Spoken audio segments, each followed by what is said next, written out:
Samil Ali min ash-shaytan ar-rajim. Bismillahir Rahmanir Rahim. Bienvenue à tous sur Jannah Télévision, la chaîne de télé par les musulmans pour les musulmans. Aujourd'hui, on va introduire une série que nous allons faire tous les soirs à 19h qui s'appellera les Assises de science avec le Coran. Durant ces assises, nous allons, Inch'Allah Ta'ala, parler du Coran et de certains versets du Coran. Pourquoi? Eh bien, tout simplement pour pouvoir comprendre l'importance du mois du Coran, le mois de Ramadan, comme Allah le dit. Nous allons commencer par un verset qui est mentionné dans Surat Al-Baqarah, dans lequel Allah il nous dit « Shahru Ramadan alladhi unzila fihi al-Qur'an ». C'est le mois du Ramadan dans lequel le Coran a été révélé. Et nous allons voir aujourd'hui quelle est l'importance du mois du Ramadan et pourquoi il y a un lien direct entre le Ramadan et le Coran. Est-ce qu'il y a un lien uniquement entre le Ramadan et le Coran? Et comment se fait le lien entre le Ramadan et le Coran dans la vie du musulman? Alhamdulillah, tout d'abord, avant de commencer, petite introduction, le Coran c'est la parole d'Allah. Il n'est ni créé et il n'est pas une créature ou une parole de quelqu'un d'autre. C'est-à-dire que le Coran est éternel. Il n'a pas de début et il n'a pas de fin. Et il n'est pas comme les autres créatures. Allah a créé l'homme, il a créé les montagnes, il a créé les animaux. Et dans sa création de toutes ces créatures-là, Allah Jalla wa Ala, parfois il fait en sorte que certaines de ces créatures, elles sont imparfaites. Quant au Coran, walillahi alhamd, il a la notion ou il a la caractéristique de suprématie linguistique. C'est-à-dire qu'il n'a rien qui le dépasse et rien ne peut l'égaler. C'est pour ceci que dans le Coran, Allah Jalla wa Ala nous met au défi l'humanité. Il nous dit venez avec quelques versets, venez avec une sourate équivalente. Et il nous dit que personne ne peut y arriver. Alhamdulillah. Donc également, le Coran est considéré par le musulman comme la parole sacrée et parfaite, intouchable, inaltérable. Quiconque remet en cause un verset du Coran, une lettre du Coran, une haraka, c'est-à-dire une petite voyelle sur une console ou sur une lettre, a mécru selon ce qui est rapporté par les savants. Il n'est plus musulman. Par conséquent, il incombe aux musulmans de faire strictement attention à lui donner cette forme de sacralité. Il doit, le musulman, placer le Coran en avant face à toutes les phrases, en avant face à toutes les paroles. Il ne peut vibrer, le cœur du croyant ne peut vibrer plus face à des paroles que celles du Coran. Malheureusement, maintenant, nous avons des gens qui aiment des paroles plus qu'ils aiment le Coran, qui vont apprécier certaines choses plus qu'ils vont apprécier le Coran. Ceci n'est pas le comportement du musulman. Allah Azza wa Jalla, lorsqu'il parle des musulmans, il dit que leurs cheveux hérissent lorsqu'on leur récite les versets d'Allah. C'est-à-dire que lorsqu'on récite les versets du Coran, ils ne vont pas avoir envie de dormir, ou ils ne vont pas sentir l'effet lourd des tarawih ou lourd de la lecture du Coran, mais leurs cheveux vont hérisser. Ainsi, ce qu'on comprend aussi au travers de ces paroles-là, c'est qu'alhamdulillah, le musulman doit chercher à comprendre l'importance de ce livre-là. Et Allah, dans ce verset que nous allons expliquer un petit peu aujourd'hui, il nous dit « Shahru Ramadan alladhi unzila fihi al-Qur'an » le mois du Ramadan dans lequel a été révélé le Coran. Certains ulama nous disent qu'Allah, Jalla wa Ala, au travers du Coran, il a élevé des choses et des personnes et des actes plus que les autres. Par exemple, quand on demanda au prophète sallallahu alayhi wa sallam quels sont les meilleurs actes auprès d'Allah, ceux qu'il préfère le plus, il a dit la prière. Parce que dans la prière, nous récitons le Coran. Donc parmi les actes qu'Allah aime le plus, il y a la prière, et la prière a été élevée parce qu'elle contient du Coran. On sait très bien que la meilleure des cités, la plus belle des villes, c'est la ville de la Mecque en islam. Pourquoi? Parce que c'est la ville dans laquelle le prophète Mohammed sallallahu alayhi wa sallam a eu la révélation du Coran sur terre. On sait également que le meilleur des hommes, c'est Mohammed, fils de Abdillah, Mohammed ibn Abdillah sallallahu alayhi wa sallam. Pourquoi? Car Mohammed ibn Abdillah a reçu le Coran. Et donc, parmi les hommes, il a été élevé de par le Coran. Également aussi le mois du Ramadan. C'est le mois dans lequel a été révélé le Coran. Par conséquent, ce mois a été rendu différent, distingué. Et c'est d'ailleurs le seul mois qu'Allah mentionne dans le Coran. Allah nous dit dans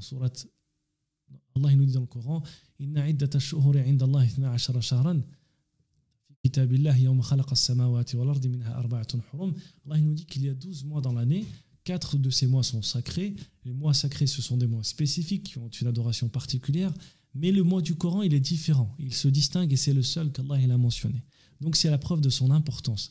Ainsi, les ulama ils nous disent que celui qui lit le Coran parmi les humains, Allah il va l'élever.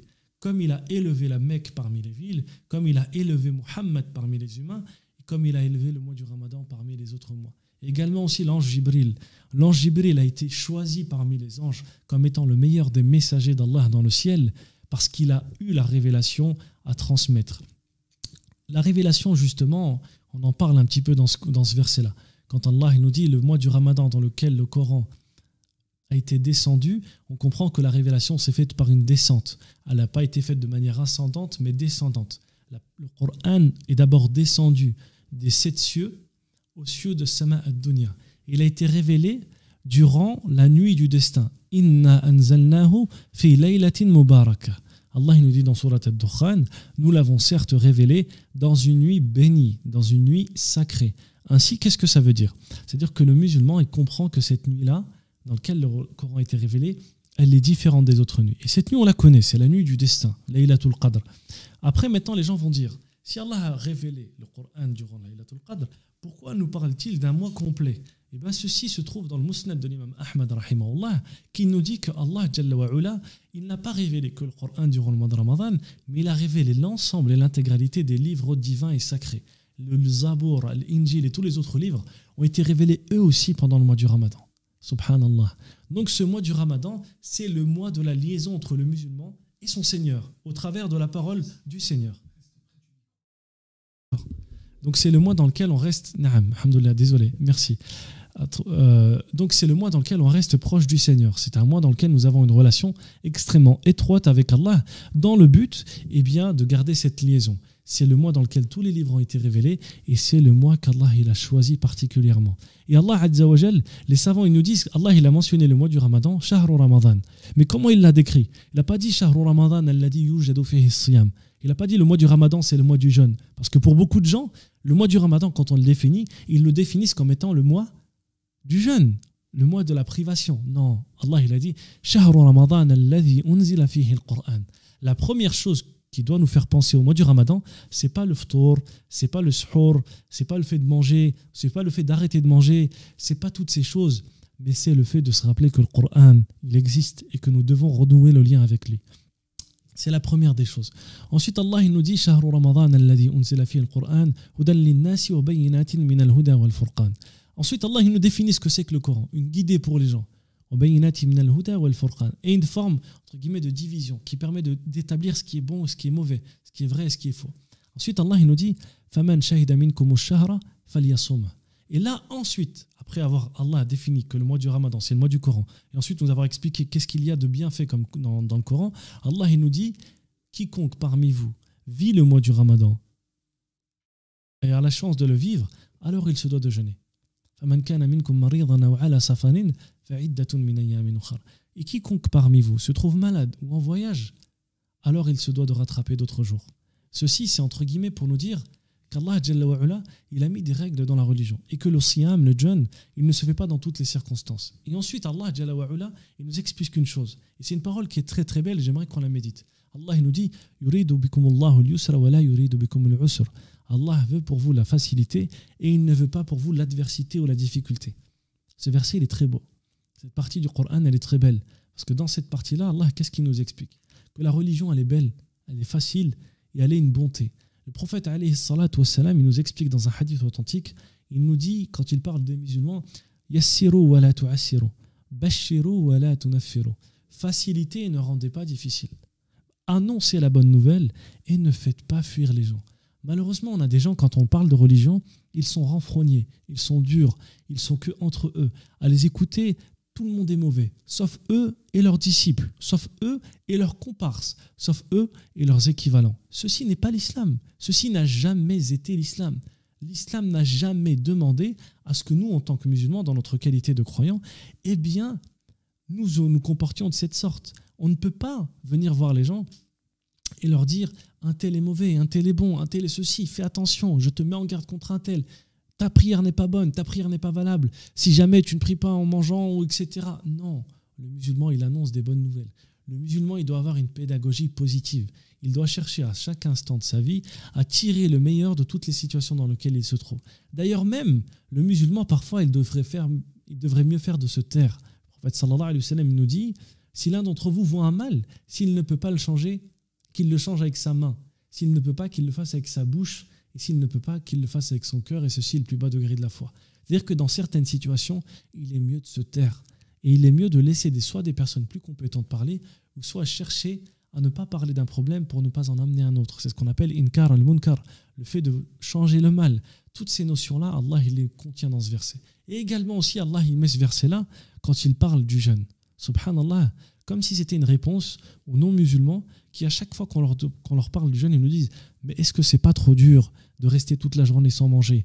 Est-ce que c'est pas trop dur de tenir la journée sans boire? Franchement, je ne sais pas comment vous faites, vous avez du courage. » Eh bien, Allah il vous a répondu.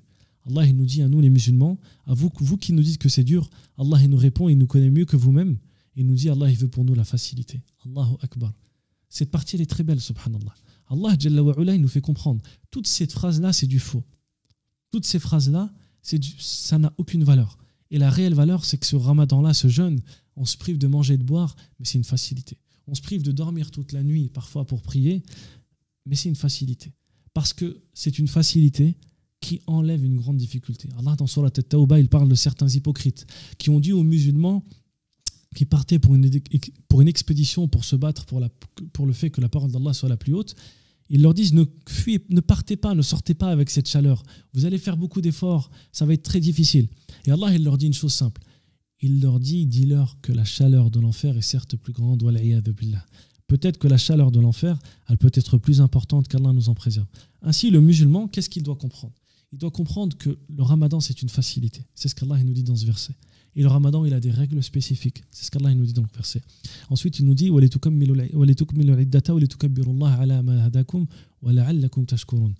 il nous dit, quand il a parlé de ceux qui doivent jeûner et qui sont en voyage ou malades, Allah, Jalla wa Ala, il nous dit ensuite, ceux-là, ils doivent finir le jeûne. Ils doivent finir leur jeûne. Et que vous remerciez Allah, que vous scandiez la grandeur d'Allah. C'est-à-dire qu'Allah, il veut que quand le jeûneur il a fini de jeûner, il dit Allahu Akbar de manière orale, à voix haute. Et ça, c'est une sunna qui est beaucoup oubliée des gens. Et c'est ce qu'on fait même pendant Eid al-Fitr. Vous savez, pendant l'Eid al-Fitr, il est de la sunna d'évoquer Allah à voix haute et de manière visible et ostentatoire. Pourquoi? C'est pour remercier Allah parce qu'il nous a guidés. Comme il vous a guidés, car il nous a guidés et on le remercie de nous avoir permis de faire partie de ceux qui se sont privés de manger, de boire, qui ont passé des nuits peut-être à prier, à se sacrifier, qui ont fait attention à ne pas parler, qui n'ont pas répondu à des gens parce qu'ils savaient que ces gens-là leur faisaient du mal et qui ont patienté. Et donc là on remercie Allah Azza wa Jal. Pourtant Allah dans le Coran il nous dit très peu de mes serviteurs me remercient. Si nous, on fait partie de ceux qui le remercient, alhamdoulilah, Allah, on fait partie de ceux qui ont réussi. Donc ce verset-là, Allah, il commence par nous définir ce que c'est que le mois du Ramadan, pour ceux qui viennent d'arriver. Il nous dit, le mois du Ramadan, pour beaucoup, comme on a dit, c'est le mois de manger ou de boire. Non, c'est le mois du Coran. Et on va voir pourquoi c'est le mois du Coran. Ensuite, il nous donne quelques règles. Et il finit par nous dire de scander la grandeur d'Allah une fois qu'on a fini de jeûner et de le remercier. Ensuite, ce verset se termine par un autre qui est très très beau. Allah Jalla wa Ala dans le Coran, il nous dit وَإِذَا سَأَلَكَ عِبَادِ عَنِّي فَإِنِّي قَرِيبٌ أُجِيبُ دَعْوَةَ الدَّاعِ إِذَا دَعَانِ فَلْيَسْتَجِيبُوا لِي وَلْيُؤْمِنُوا بِي لَعَلَّهُمْ يَرْشُدُونَ. Allah, combien ce verset il est beau. Combien il est beau pour l'affligé. Combien il est beau pour celui qui a peur. Combien il est beau pour celui qui a besoin d'argent. Combien il est beau pour celui qui veut se marier. Combien il est beau pour celui qui a quelconque besoin. Combien il est beau pour celui qui n'a pas de besoin, mais qui a peut-être peur de rencontrer son Seigneur. Allah, il parle à Muhammad sallallahu alayhi wa sallam. Il dit, ô Muhammad, et s'il te questionne sur moi? Et il est vrai que l'humain, il peut se questionner, qui est Allah? Comment il est? Comment je vais l'adorer? Allah, il dit, fa inni qarib. Il ne dit pas, ya Muhammad, dis-leur que je suis proche, mais il leur dit, alors je suis très proche. Et si Muhammad, il te demande sur moi, alors je suis très proche, ya Allah. Allah, il est très très proche, il nous écoute, il nous invoque, il nous exauce. Il exauce nos invocations, et non pas il nous invoque, c'est nous qui l'invoquons. Et Allah, Jalla wa Ala, il sait ce qu'il y a dans nos esprits, dans nos têtes. Il sait ce qu'il se passe dans nos cœurs. Allah, il sait pourquoi on fait ces choses. Allah, il sait même le petit regard furtif que tu jettes sur la voiture de l'autre ou sur la chose du voisin ou sur un homme ou une femme que tu n'as pas le droit de regarder. Allah, il sait ces choses et il sait ce que cache le fond de ta poitrine. Allah, il est très proche. Il sait toutes ces choses. Mais qu'est-ce que ça veut dire qu'Allah est très proche aussi? C'est une chance, wallahi mes frères, que nous avons et dont nous ne rendons pas compte. Quand Allah il nous dit je suis proche, c'est-à-dire que celui qui veut le questionner, il n'a pas besoin de faire des kilomètres et des kilomètres. Il peut parler au fond de sa tête. Ya Allah, aide-moi. Ya Allah, facilite-moi. Ya Allah, donne-moi ceci. Oh Allah, pardonne-moi ce péché ou celui-là. Oh Allah, efface telle ou telle faute. Et en faisant ceci, alhamdulillah, Allah il répond فليؤمنوا بي وليستجيبوا لي لعلهم يرشدون وإذا سألك عبادي عني فإني قريب أجيب دعوة الداعي إذا دعان. Allah il dit, je réponds à l'invocation de celui qui m'exauce lorsqu'il m'exauce. Dès que le serviteur il demande, Allah il exauce. Certains ulama ils ont dit qu'Allah il répond même aux non-musulmans dans la situation d'une injustice. Si le non-musulman, le kafir qui commet le shirk, le plus grand des péchés, qui met Allah dans la plus grande des colères, même lui, Allah Jalla wa Ala, de par sa miséricorde et de par sa proximité, s'il lève les mains auprès d'Allah et qu'il lui demande, alors Allah il l'exauce. Vous imaginez, subhanallah, ça c'est le hal, c'est la situation du mushrik, du kafir. Nous on est des musulmans, on sait qu'il n'y a de Dieu qu'Allah, on sait que c'est le seul qui mérite d'être adoré. On pose nos fronts 5 fois par jour, 17 fois par jour, fois 2, on fait 17 rak'a, fois 2 par jour pour lui, pour l'évoquer. Et on se met à l'endroit le plus bas pour dire Subhanaka Rabbil A'la, ô toi Allah le plus haut. Est-ce que vous pensez une seule seconde qu'Allah ne va pas nous exaucer? Est-ce que vous le pensez une seule seconde? C'est impossible. Après Allah il nous dit Ana inda dhanni abdi bi. Je suis à l'image que mon serviteur il se fait de moi. Celui qui doute du fait qu'Allah va l'exaucer, alors Allah ne l'exaucera peut-être pas. Celui qui a la certitude ferme, sûre et certaine, sans l'once d'une ambiguïté, qu'Allah va l'exaucer, alors Allah l'exaucera. Qu'est-ce que ça veut dire? Cela veut dire, mes très chers frères, que nous, en tant que musulmans, on doit exaucer Allah avec la ferme conviction qu'il va nous exaucer. Omar ibn al-Khattab disait, je ne me soucie pas de savoir si Allah va m'exaucer mes invocations ou pas. À partir du moment où je sais qu'Allah m'a permis de prononcer une dua, je sais qu'il l'exaucera. Alhamdulillah. C'est la beauté de notre religion. Et c'est ce que veut dire ce verset. Maintenant, pour revenir un petit peu à Shahr Ramadan, alladhi unzila fihi al-Qur'an, il faut savoir que ce mois-là a été considéré par les musulmans en tout temps comme le mois de la récitation excessive et à grande fréquence du Coran. Les musulmans à cette époque-là passaient des heures dans les jours et dans la nuit à lire le Coran. Il est rapporté que l'imam al-Bukhari rahimahullah lisait le Coran pendant le mois de Ramadan 60 fois durant tout le mois. Il faisait 2 lectures complètes et totales du mois de Ramadan, subhanallah. Qu'est-ce que ça veut dire? Cela veut dire une chose très simple, mes frères, que nous devons occuper le temps du Ramadan par la lecture du Coran et rien d'autre. Il est rapporté que l'imam Malik, rahimahullah, il délaissait les assises de science. L'imam Malik était un faqih, il apprenait aux gens le hadith, il apprenait aux gens la sunna du prophète sallallahu alayhi wa sallam, et il arrêtait d'enseigner la science pour se consacrer durant ce mois à la lecture du Coran. Il est rapporté que certains pieux prédécesseurs lisaient le Coran 1 fois par jour, d'autres, comme on l'a dit, 2 fois par jour, tout entier. Ils passaient leur nuit, non pas à se reposer et à chercher à manger et à dormir, mais à lire le Coran. Ainsi, mon cher frère, si tu veux faire partie de ceux qui bénéficient de ce mois du Ramadan, si tu veux faire partie de ceux qui profitent de ce mois béni du Ramadan, il t'incombe de lire le Coran.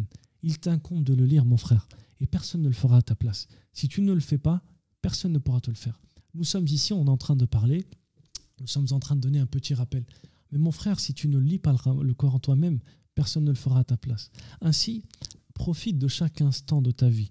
Profite de chaque instant de pause, chaque instant de repos, chaque instant de répit pour lire le Coran. Si tu as un moment où tu n'as rien à faire, plutôt que de scroller sur Internet, perdre du temps sur YouTube, même si je vous donne ce conseil sur YouTube, et je sais que ça peut paraître quelque peu hypocrite, mais peut-être que c'est un conseil pour un autre moment. Si tu es en train de passer du temps à perdre du temps devant les réseaux sociaux, sur Internet, en train de rigoler avec des personnes, en train de regarder des films qui ne sont pas, dont on ne va pas parler de la licéité ou non, on ne va pas dire s'ils sont haram ou pas, mais c'est le mois dans lequel on doit bénéficier des bonnes actions.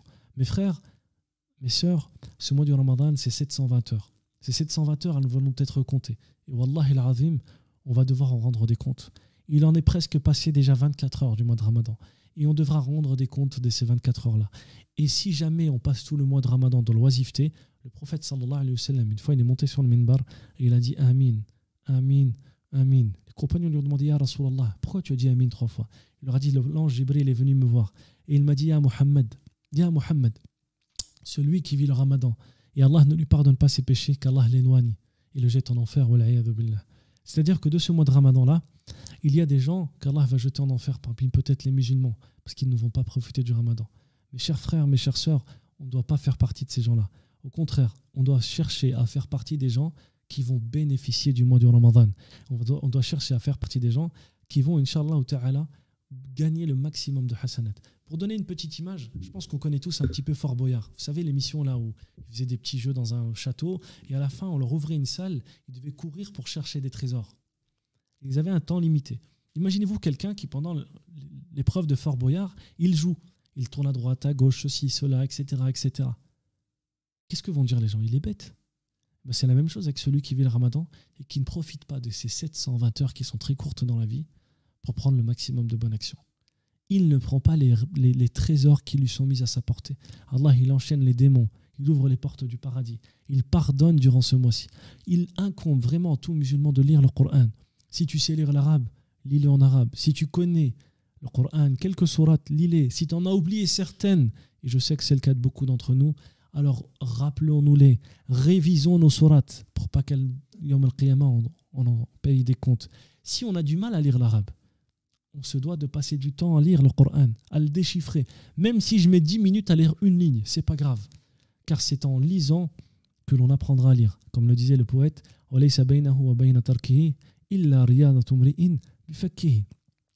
il n'y a rien qui sépare le Coran du lecteur, si ce n'est une forme d'exercice continu.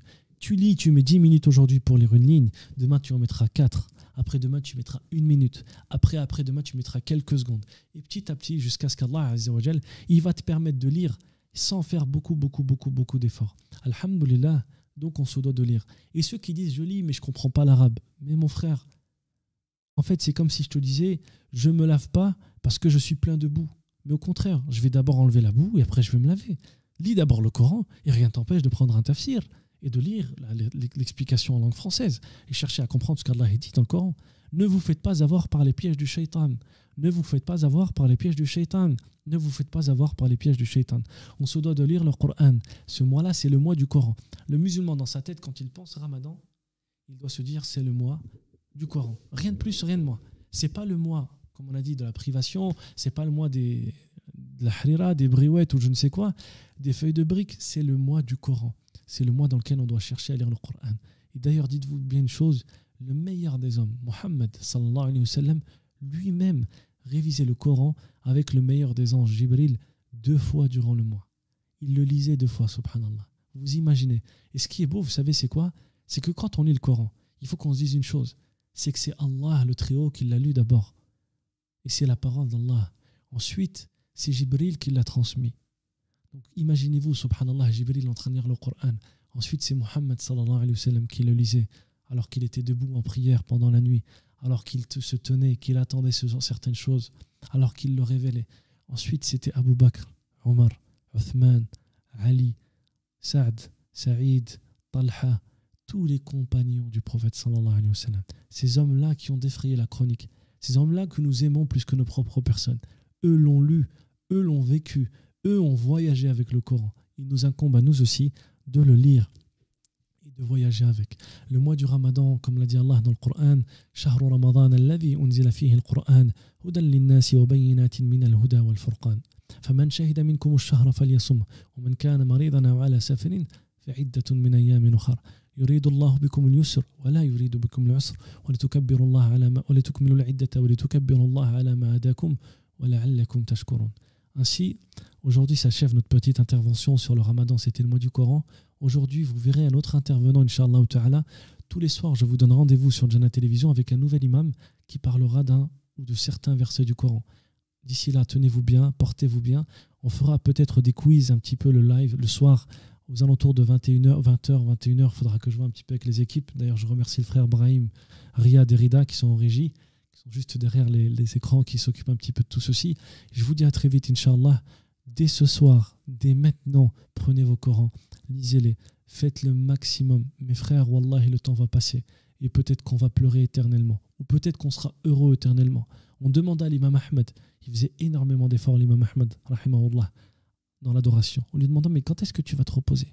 Tu passes tes nuits à prier, à lire, tu passes tes journées à apprendre, à enseigner, à évoquer Allah. Il leur a dit dans la tombe. Le musulman dans sa tombe, c'est là où il est allongé une bonne fois pour toutes. Et c'est là où il dort d'un sommeil apaisant. أقول قولي هذا واستغفر الله لي ولكم فاستغفروه إنه كان توابا غفورا رحيما. Je vous dis à demain, Inch'Allah ta'ala, même heure, sur Jannah Télévision. Qu'Allah vous préserve, qu'Allah fasse que le mois du Ramadan soit un mois de changement pour vous. Assalamu alaikum wa rahmatullah.